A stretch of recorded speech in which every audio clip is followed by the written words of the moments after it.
ओम नमो भगवते वासुदेवाय। नमो दिव्य महादिव्य शिवाय सत्यम नमः। नमो प्रकृते भद्राय नीता प्रणताम।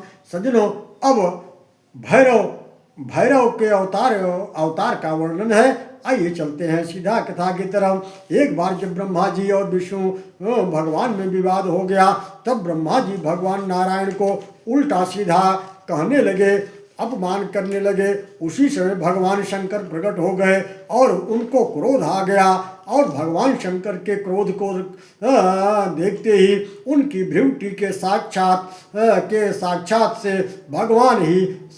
भगवान ही काल भैरव के रूप में प्रकट हो गए। शंकर कहते हैं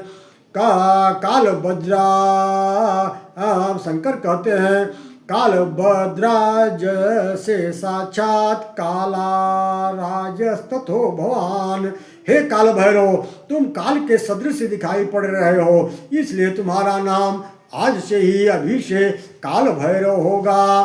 पाप भक्षण इत्येव तव नाम भविष्यति। तुम लोगों के पाप का भक्षण करोगे, इसीलिए तुम्हारा एक नाम पाप भक्षण भी होगा। त्वत्तो भेष्यति कालोपि ततस्त्वं काल भैरव। तुमसे काल भी डरेगा, इसी से तुम्हारा नाम काल भैरव होगा। तुम काशी के अधिपति बनकर निवास करो। काल भैरव ने ब्रह्मा जी का 5वां सिर काट लिया, क्योंकि 5वें सिर से ही ब्रह्मा जी ने झूठ बोला था। काल भैरव जी को ब्रह्म हत्या लग गई। भगवान शंकर भगवान ने कहा, तुम ब्रह्मा जी के कटे हुए सिर को लेकर कपाल व्रत धारण कर तुम निरंतर भिक्षा के लिए आचरण करो। उसी समय भगवान शिव ने ब्रह्म हत्या नामक कन्या को प्रकट कर दिया और कहा, यादव द्वाराणसी दिव्या पुरी मेषाम गमिष्यति तावत् त्वं भीषण काला मनुगच्छोग्र रूपिणम। तुम उग्र रूप धारण कर इनका पीछा करो। इनके वाराणसी काशीपुरी में जाते ही तुम मुक्त हो जाओगी। तुम वाराणसी को छोड़कर सर्वत्र तुम्हारा प्रवेश होगा। काल भैरव के काशी में पहुँचते ही ब्रह्म हत्या हाहाकार करती हुई पाताल को चली गई। ब्रह्मा जी का 5वां सिर तत्काल काल भैरव के हाथ से छूटकर जमीन पर गिर गया। जिस स्थान पर वह गिरा वह कपाल मोचन नामक तीर्थ के रूप में विख्यात हो गया। जो मनुष्य काशी के काल भैरव धाम में मार्गशीर्ष मास के कृष्ण पक्ष की अष्टमी तिथि को काल भैरव की सानिध्य में उपवास करता है, वह सभी पापों से मुक्त हो जाता है। ओम नमो भगवते वासुदेवाय। ओम नमो भगवते वासुदेवाय। बोलिए शंकर भगवान की जय।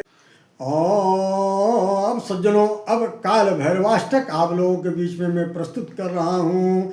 देवराज सेव्यमान पावनादि पंकजम व्यालयज्ञ सूत्रमिंदु शेखरम कृपाकरम नारदादि योग वृंद वंदितम दिगंबरम काशिकापुरादिनाथ काल भैरवम भजे। भानुकोटि भास्वरम भवाब्धि तारकम परम नीलकंठम अक्षितार्थदायकम त्रिलोचनम कला काल कालम अंबुजाम शूलमच्चरम काशिकापुरादिनाथ काल भैरवम भजे। शूलटंक पाशदंड पाणिमादि कारणम श्यामकायमादि देवमच्चरम निरामयम भीम विक्रमं प्रभुं विचित्य तांडव प्रियम काशिकापुरादिनाथ काल भैरवं भजे।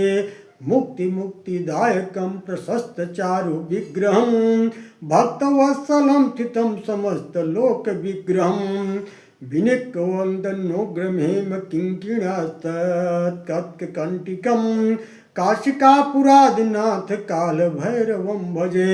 धर्म सेतु पालकं तो धर्म मार्गनाशनं कर्मपाशमोचकं सुधर्मदायकं विभुं सुवर्णवर्ण शेषपाश शोभिताग मंडलम काशिकापुरादिनाथ काल भैरवं भजे रत्न पादुका प्रभाभिरामपाद युग्मगम नित्यपाद्वितीयमिष्टमिदैवतं निरञ्जनं मृत्युदर्पनाशनं करालदण्डमोक्षणं काशिकापुरादिनाथ काल भैरवं भजे अट्टहास भिन्न पद्म जांडत कोश संतति तुष्दृष्टिपात नष्ट पाप जाल मुग्रम शासनम अष्ट सिद्धिदायकम कपाल मालिधाकरम सकाशिकापुरादिनाथ काल भैरवं भजे भूत संघ नायकम विशाल कीर्तिदायकम काशिवास लोक पुण्य पाप शोधकम विभुम नीति मार्ग कोवितम पुरातनम जगतपतिम काशिकापुरादिनाथ काल भैरवं भजे काल भैरवाष्टकम पठन्ति ये मनोहरम ज्ञान मुक्ति साधनम विचित्र पुण्यवर्धनम शोकमोह दैन्य लोभ कोपताप नाशनम प्रयांति काल भैरवाग्निसन्निधम धनराध्वम भैरवोत्पत्ति संज्ञम च सर्वपाप है प्रमुच्यते। ओ भैरव की उत्पत्ति का आख्यान सुनकर जीव समस्त पापों से मुक्त हो जाता है। नमो भगवते वासुदेवाय।